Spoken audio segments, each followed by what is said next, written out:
स्वागत सुस्वागत आपण मानक ओडिया क्लास को आज आम आलोचना करबा +3 ओडिया ऑनर्स फर्स्ट सेमिस्टर रो कोर पेपर 1 यूनिट 2 रे जे रही सारला साहित्य रो सामाजिक सांस्कृतिक और साहित्यिक मूल्यवाद दिग एसबू आम आलोचना करबा पूर्व सारला साहित्य बा सारला जुगर कवि माटीर महाकवि बा ओडिया साहित्यर आदिकवि भाव जी परिचित से हेउछंती सारला दास तांकरी आमे जीवनी एवं तांकर रचनावली संपर्क रे जानिबा प्रथमे तापरे आमे सारला साहित्यर सामाजिक सांस्कृतिक और साहित्यिक मूल्य आलोचना करिबा।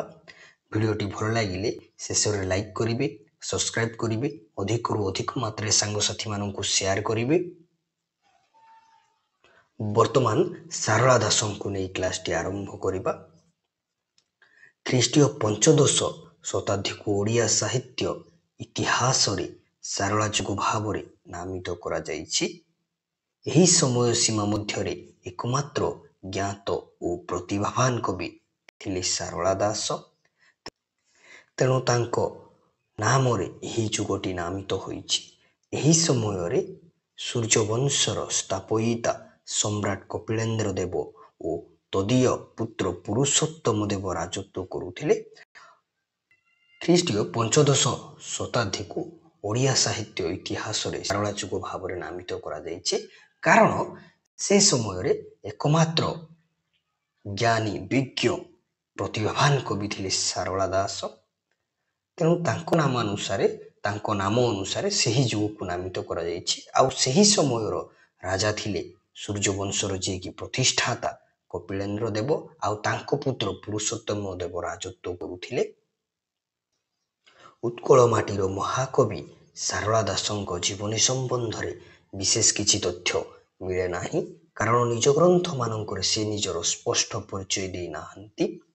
भारतीय परंपरा रे आत्मविवरणी प्रदान करिबा एक अहंकारपूर्ण आत्मबड़िमा कार्य रूपे विवेचित होई आसुथिबारु कालिदास, अश्वघोष, भवभूति प्रमुख प्रसिद्ध कविगण निजर परिचय प्रदान करि नाहंती एवं एही परंपरा को सम्मान देखाई कवि सारला दास निजर परिचय स्पष्ट भावे प्रदान करि नाहंती।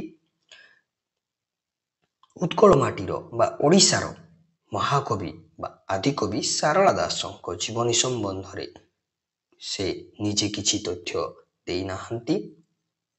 कारण से तांकर ग्रंथ गुड़िकरे निजर जीवनी संबंध रे बा निज जीवनी विषय रे किछि तथ्य देई नाही। सेतेबेले तत्कालीन समय रे बा पंचदश शताब्दी समय रे भारतीय परंपरा रे निजर जीवनी बा निज विषय रे सूचना प्रदान करिबा अहंकार लक्षण भावे विवेचित हेउथिला। तेणु करी कालिदास, अश्वघोष, भवभूति प्रमुख कविगण जो रहिले सेमाने मध्य तांकर परिचय प्रदान करि नाहंती। एमानंकु अनुसरण करिकि सारला दास मध्य निजर परिचय देई नाहंती स्पष्ट भाव कौनसी स्थान रे तांकर ग्रंथ गुड़िकरे। वर्तमान सारला दासंक जन्मस्थान संपर्क रे आमे देखिबा। सारला दास निज जन्मस्थान संपर्क रे कोन कहिछंती वर्तमान आमे देखिबा। निज जन्मस्थान संपर्क रे कवि कहंती येसे जम्बदीप भ्रदखंड महियड राष्ट्रे भुवन जाजनग्र पूर्व दिग महोदधि निकटे श्वेतबरेहा नील सुंदर गिरि मध्य स्थाने महावाक्य आख्याने चंद्रभागा अर्क तीर्थ ईशाने पुरोरबा संचित झंकेर पुर जहा बोली श्री गिरिजार आज्ञाए मुहि तही जनमिली। एकथा से विराट पर्व रे उल्लेख करिसंती। पृष्ठा नंबर 709 रे कहिसंती एकथा से कविंकर एही सूचना को आधार करी पंडित गोपीनाथ नंद शर्मा कहंती ଶ୍ରୀମାନ ସାରଳା ଦାସଙ୍କ ଜନ୍ମସ୍ଥାନ କଟକ ଜିଲ୍ଲା ଅନ୍ତର୍ଗତ ଝଙ୍କଡ଼ ପ୍ରଗଣାସ୍ଥ ଶ୍ରୀ ସାରଳା ଦେବୀ ପୀଠର ଅନତି ଦୂରରେ ଥିବା କୌଣସି ଏକ ପ୍ରସିଦ୍ଧ ଗ୍ରାମ ହେବ। ଅନେକ କହନ୍ତି ଶ୍ରୀ ସାରଳା ପୀଠର ସମୀପ ତେନ୍ତୁଳିପଦା ନାମକ ଗ୍ରାମରେ ସାରଳା ଦାସ ଜନ୍ମଗ୍ରହଣ କରିଥିଲେ, କିନ୍ତୁ କବିଙ୍କର ବାସସ୍ଥାନ ଯେ ଝଙ୍କଡ଼ ଗ୍ରାମ ଏଥିରେ ମତଭେଦ ଦେଖାଯାଏ ନାହିଁ। କବି ସାରଳା ଦାସ ତାଙ୍କର ଜନ୍ମସ୍ଥାନ ସମ୍ପର୍କରେ ଯେଉଁ ବିରାଟ ପର୍ବରେ ସୂଚନା ଦେଇଛନ୍ତି, ସେହି ସୂଚନାକୁ ଆଧାର କରି ପଣ୍ଡିତ ଗୋପୀନାଥ ନନ୍ଦ ଶର୍ମା କହନ୍ତି, ଶ୍ରୀମାନ ସାରଳା ଦାସ କଟକ ଜିଲ୍ଲା ଅନ୍ତର୍ଗତ ଝଙ୍କଡ଼ ସମ୍ମୁଖ ସାରଳା ପୀଠର ଅଳ୍ପ ଦୂରରେ ଥିବା କୌଣସି ଏକ ପ୍ରସିଦ୍ଧ ଗାଁ ହେବ। ଅନେକ କହନ୍ତି ଯେ ଶ୍ରୀ ସାରଳା ପୀଠର ପାଖରେ ଥିବା ତେନ୍ତୁଳିପଦା ନାମକ ଗ୍ରାମରେ ସାରଳା ଦାସ ଜନ୍ମଗ୍ରହଣ କରିଥିଲେ, କିନ୍ତୁ କବିଙ୍କର ବାସସ୍ଥାନ ଝଙ୍କଡ଼ ଗ୍ରାମ ଏଥିରେ କୌଣସି ବିବାଦ ବା ମତଭେଦ ଦେଖାଯାଏ ନାହିଁ। କାରଣ କବିଙ୍କ ମତ ଅନୁସାରେ ଝଙ୍କଡ଼ ଗ୍ରାମ ଯେ ତାଙ୍କର ପ୍ରକୃତ ଗ୍ରାମ, ଏ ବିଷୟରେ ସେ ଏକ ସୂଚନା ଦେଇଛନ୍ତି। ବର୍ତ୍ତମାନ ଆମେ ତାକୁ ଦେଖିବା। ଝଙ୍କଡ଼ ଗ୍ରାମରେ ମୋର ଅଟଇ ବସତି ମୂର୍ଖଙ୍କ ଗୋଷ୍ଠୀରେ ସଦା ଗଲା ଦିନ ରାତି, ଏକଥା ସେ ବିଲଙ୍କା ରାମାୟଣ ପୃଷ୍ଠା 2ରେ କହିଛନ୍ତି। ବର୍ତ୍ତମାନ ଆମେ ତାଙ୍କର ବଂଶ ପରିଚୟ ବିଷୟରେ ଆଲୋଚନା କରିବା। ସାରଳା ଦାସ ନିଜ ଗ୍ରନ୍ଥ ଗୁଡ଼ିକରେ କୌଣସି ସ୍ଥାନରେ ନିଜର ବଂଶ ପରିଚୟ ଦେଇନାହାନ୍ତି। ତାଙ୍କର ଅଗ୍ରଜ ପରଶୁରାମ ଘାଟିଆ ବ୍ୟବସାୟ କରୁଥିଲେ ବୋଲି ସେ ପ୍ରକାଶ କରିଛନ୍ତି, କିନ୍ତୁ ଅନ୍ୟତ୍ର ସେ ସ୍ପଷ୍ଟ ଭାବରେ କହିଛନ୍ତି ଯେ ତାଙ୍କର କୌଳିକ କର୍ମ ଥିଲା କୃଷି। ସାରଳା ଦାସ ନିଜ ଗ୍ରନ୍ଥ ଗୁଡ଼ିକରେ ନିଜର ବଂଶ ପରିଚୟ ବିଷୟରେ କୌଣସି ସ୍ଥାନରେ ବି କହିନାହାନ୍ତି। ତାଙ୍କର ପୂର୍ବପୁରୁଷ ପରଶୁରାମ ଘାଟିଆ ବ୍ୟବସାୟ କରୁଥିଲେ ବୋଲି ସେ କହନ୍ତି, କିନ୍ତୁ ଅନ୍ୟ ସ୍ଥାନରେ ବା ଅନ୍ୟତ୍ର ସେ ସ୍ପଷ୍ଟ କହିଛନ୍ତି ତାଙ୍କର କୌଳିକ କର୍ମ ଥିଲା କୃଷି। ତାଙ୍କର ପିତୃଦତ୍ତ ନାମ ସାରଳା ଦାସ ନୁହେଁ, ତାଙ୍କର ନାମ ଥିଲା ସିଦ୍ଧେଶ୍ୱର। ସେ ଏହି ନାମରେ ପରିଚିତ ଥିଲେ ବିଲଙ୍କା ରାମାୟଣ ରଚନା କରିବା ପର୍ଯ୍ୟନ୍ତ। ତାଙ୍କର ପିତାଙ୍କ ଦ୍ୱାରା ଦେଇଥିବା ନାମ ସାରଳା ଦାସ ନଥିଲା। ତାଙ୍କର ପ୍ରକୃତ ନାମ ଥିଲା ବା ତାଙ୍କର ପିତୃଦତ୍ତ ନାମ ଥିଲା ସିଦ୍ଧେଶ୍ୱର। ସେ ଏହି ନାମରେ ପରିଚିତ ଥିଲେ, ଅର୍ଥାତ୍ ସିଦ୍ଧେଶ୍ୱର ନାମରେ ପରିଚିତ ଥିଲେ ବିଲଙ୍କା ରାମାୟଣ ରଚନା କରିବା ପର୍ଯ୍ୟନ୍ତ। ପରେ ସାରଳା ଦେବୀଙ୍କ କୃପା ଲାଭ କରି ସେ ସାରଳା ଦାସ ନାମ ଧାରଣ କରିଥିଲେ। ସେ ଜାତିରେ ଥିଲେ ଚଷା ଓ ତାଙ୍କର କୌଳିକ ସଂଜ୍ଞା ଥିଲା ପରିଡ଼ା। ପରେ ଯେତେବେଳେ ସେ ସାରଳା ଦେବୀଙ୍କ କୃପା ଲାଭ କଲେ, ସେ ସାରଳା ଦାସ ନାଁକୁ ଆପଣେଇ ନେଲେ। ସେ ଜାତିରେ ଥିଲେ ଚଷା, ତାଙ୍କର କୌଳିକ ସଂଜ୍ଞା ଥିଲା ପରିଡ଼ା। କବି ନିଜ ବାଲ୍ୟ ଜୀବନ ବିଷୟରେ ଯେଉଁ ଅଳ୍ପ ତଥ୍ୟ ପ୍ରଦାନ କରିଛନ୍ତି, ତହିଁରୁ ଅନୁମାନ କରିହୁଏ ଯେ ସେ କୁସଙ୍ଗ ଜନିତ ଦୋଷରୁ ବିଦ୍ୟା ଅଧ୍ୟୟନ କରିପାରି ନଥିଲେ ଏବଂ ପଶା, ଜୁଆ ଇତ୍ୟାଦି କ୍ରୀଡ଼ାରେ ସମୟ ଅତିବାହିତ କରି ପଣ୍ଡିତ ଓ ଅଜ୍ଞାନୀମାନଙ୍କ ସଂସ୍ପର୍ଶରେ ଆସିପାରି ନଥିଲେ। କବି ନିଜ ବାଲ୍ୟ ଜୀବନ ବା ଛୋଟ ସମୟର ଜୀବନ ବିଷୟରେ ସେ ଯେଉଁ ଅଳ୍ପ ତଥ୍ୟ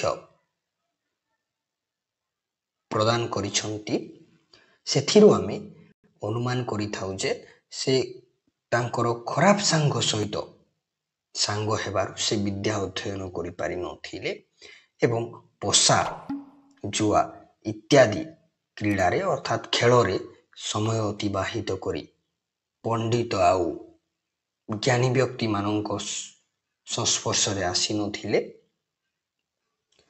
ଯୌବନ ଜୀବନ ଆରମ୍ଭରେ ଏପରି କର୍ମରେ ଲିପ୍ତ ରହି କବି କିପରି ସୁଜନ ଓ ଅଗାଧ ପାଣ୍ଡିତ୍ୟର ଅଧିକାରୀ ହେଲେ ତାହା ଅନେକ ସ୍ଥଳରେ ପ୍ରକାଶ କରିଛନ୍ତି।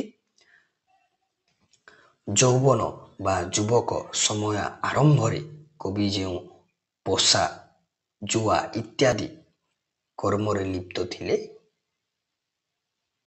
ଏସବୁ କର୍ମରେ ଲିପ୍ତ ରହି ମଧ୍ୟ କିପରି ସେ ସୁଜନ, ଜ୍ଞାନୀ ଆଉ ଅଗାଧ ପାଣ୍ଡିତ୍ୟର ଅଧିକାରୀ ହେଲେ ତାହା ସେ ନିଜେ ଅନେକ ସ୍ଥାନରେ ସେ କହିଛନ୍ତି। ସେ ଦେବୀ ଶାରଳାଙ୍କ ଦୟାରୁ ଅସାଧାରଣ ପ୍ରତିଭାର ଅଧିକାରୀ ହୋଇଥିଲେ ଓ ବିପୁଳାକାୟ ସାହିତ୍ୟ ରଚନା କରିପାରିଥିଲେ ବୋଲି କହନ୍ତି। ବର୍ତ୍ତମାନ ଆମେ ଜାତିସ୍ମରତ୍ୱ ଆଲୋଚନା କରିବା। ଜାତିସ୍ମରତ୍ୱ କ'ଣ? ପ୍ରଥମେ ମୁଁ ଆପଣମାନଙ୍କୁ କହି ରଖୁଛି, ଜାତିସ୍ମରତ୍ୱ ହେଉଛି ପୂର୍ବ ଜନ୍ମର କଥାକୁ ମନେ ରଖିବା ବା ମନେ ପକାଇବାକୁ ଜାତିସ୍ମରତ୍ୱ କୁହାଯାଏ। ଶାରଳା ଦାସ ଜାତିସ୍ମର ଥିଲେ। ପୂର୍ବଜନ୍ମର ବର୍ଣ୍ଣନା ଦେଇ କବି ମହାଭାରତର ସ୍ୱର୍ଗାରୋହଣ ପର୍ବରେ କହନ୍ତି ଯେ ପୂର୍ବଜନ୍ମରେ ସେ ଶିବଙ୍କ ଦ୍ୱାରପାଳ ନନ୍ଦିକେଶ୍ୱର ଥିଲେ। ନିଜର କର୍ମଫଳ ଯୋଗୁଁ ମନୁଷ୍ୟ ଶରୀରରେ କ୍ରମାଗତ ଭାବରେ 4 ଗୋଟି ଜନ୍ମ ଗ୍ରହଣ କରିବା ପାଇଁ ଗଜାନନଙ୍କ ଠାରୁ ଅଭିଶାପ ପାଇ ସେ ପ୍ରଥମ ଜନ୍ମରେ କାଳିଦାସ, ଦ୍ୱିତୀୟ ଜନ୍ମରେ ମହାକାଳୀ ବିଜୟ ଓ ତୃତୀୟ ଜନ୍ମରେ ଶାରଳା ଦାସ ନାମ ଧାରଣ କରି କବିତ୍ୱ ସମ୍ପନ୍ନ ହୋଇଛନ୍ତି।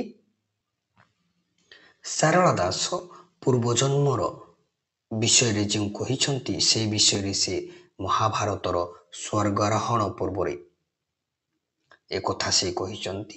ସେ ପୂର୍ବଜନ୍ମରେ ଶିବଙ୍କର ଦ୍ୱାରପାଳ ନନ୍ଦିକେଶ୍ୱର ଥିଲେ। ନିଜର କର୍ମଫଳ ଯୋଗୁଁ ମନୁଷ୍ୟ ଶରୀରରେ 4ଟି ଜନ୍ମ ଗ୍ରହଣ କରିବେ ବୋଲି ଗଜାନନଙ୍କ ଠାରୁ ଅଭିଶାପ ପାଇଥିଲେ। ସେ ପ୍ରଥମ ଜନ୍ମରେ କାଳିଦାସ, ଦ୍ୱିତୀୟ ଜନ୍ମରେ ମହାକାଳିକା ବିଜୟ ଓ ତୃତୀୟ ଜନ୍ମରେ ଶାରଳା ଦାସ ଜନ୍ମଗ୍ରହଣ କରି କବିତ୍ୱ ସମ୍ପନ୍ନ ହୋଇଛନ୍ତି ବା ତାଙ୍କର କବିତ୍ୱ ସମ୍ପନ୍ନ କରିଛନ୍ତି। ଏ ଜନ୍ମରେ ପୁନର୍ବାର ମର୍ତ୍ତ୍ୟମଣ୍ଡଳରେ ଜନ୍ମଗ୍ରହଣ କରିବେ।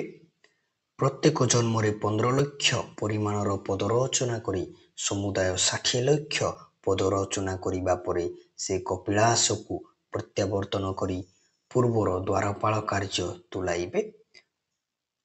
3 ଥର ଶାରଳା ଦାସ ଜନ୍ମ ନେଇ ସାରିଛନ୍ତି ତାଙ୍କର କହିବା ଅନୁସାରେ। ପୁଣି ଥରେ ସେ ମର୍ତ୍ତ୍ୟମଣ୍ଡଳରେ ଅର୍ଥାତ୍ ପୃଥିବୀରେ ଜନ୍ମଗ୍ରହଣ କରିବେ। ସେ ପ୍ରତ୍ୟେକ ଜନ୍ମରେ 15 ଲକ୍ଷ ପଦ ରଚନା କରିଛନ୍ତି। ଆଉ ଶେଷ ଯେଉଁ 4 ନମ୍ବର ଜନ୍ମରେ ସେ ଜନ୍ମଗ୍ରହଣ କରିବେ। ଆଉ 15 ଲକ୍ଷ ପଦ ରଚନା କରି ସେ ସର୍ବମୋଟ 60 ଲକ୍ଷ ପଦ ରଚନା କରିବା ପରେ କପିଳାସକୁ ଫେରିଯିବେ ଏବଂ ତାଙ୍କର ପୂର୍ବର କାର୍ଯ୍ୟ ଦ୍ୱାରପାଳ କାର୍ଯ୍ୟ ତୁଲାଇବେ। ଚଣ୍ଡୀପୁରାଣରେ ମଧ୍ୟ କବି ନିଜ ଜାତିସ୍ମରର ସମ୍ବନ୍ଧରେ ଏକ ବିବୃତ୍ତି ଦେଇଛନ୍ତି। ଏଥିରେ ସେ କହିଛନ୍ତି ଯେ ପ୍ରଥମେ ଥିଲେ ବ୍ରହ୍ମାଙ୍କ ପୁତ୍ର ମନୁ ଋଷି। ବିଷ୍ଣୁ ତାଙ୍କୁ ମର୍ତ୍ତ୍ୟରେ ଜନ୍ମ ହେବା ପାଇଁ ଅଭିଶାପ ଦେଲେ। ଫଳରେ ପ୍ରଥମେ କାଳିଦାସ, ଦ୍ୱିତୀୟ ଜନ୍ମରେ ମହାକାଳିକା ଓ ତୃତୀୟ ଜନ୍ମରେ ଶାରଳା ଦାସ ଭାବରେ ମର୍ତ୍ତ୍ୟରେ ଜନ୍ମଗ୍ରହଣ କରି ମୋକ୍ଷଲାଭ ନିମିତ୍ତ ବିଷ୍ଣୁ ଲୀଳା ଗାନ କଲେ। ଚଣ୍ଡୀପୁରାଣରେ ମଧ୍ୟ କବି ଶାରଳା ଦାସ ନିଜର ଜାତିସ୍ମରତ୍ୱ ବିଷୟରେ ଏକ ସୂଚନା ଦେଇଛନ୍ତି। ସେଥିରେ ସେ କହିଛନ୍ତି ଯେ ପ୍ରଥମେ ଥିଲେ ସେ ବ୍ରହ୍ମାଙ୍କ ପୁତ୍ର ମନୁ ଋଷି। ବିଷ୍ଣୁ ତାଙ୍କୁ ମର୍ତ୍ତ୍ୟରେ ଜନ୍ମ ହେବା ପାଇଁ ଅଭିଶାପ ଦେଲେ। ଫଳରେ ସେ ପ୍ରଥମେ କାଳିଦାସ, ଦ୍ୱିତୀୟ ଜନ୍ମରେ ମହାକାଳୀ ଓ ତୃତୀୟ ଜନ୍ମରେ ଶାରଳା ଦାସ ଭାବରେ ମର୍ତ୍ତ୍ୟରେ ଜନ୍ମଗ୍ରହଣ କଲେ ଆଉ ନିଜକୁ ମୋକ୍ଷ ପ୍ରାପ୍ତି କରାଇବା ପାଇଁ ବିଷ୍ଣୁ ଲୀଳା ଗାନ କଲେ। ଶୂଦ୍ରମୁନି ଉପାଧି। ଶାରଳା ଦାସଙ୍କୁ ଆମେମାନେ ଶୂଦ୍ରମୁନି ଭାବରେ ଜାଣିଛେ। ତ ଏ ଶୂଦ୍ରମୁନି ଉପାଧି ତାଙ୍କୁ କିଏ ଦେଲା?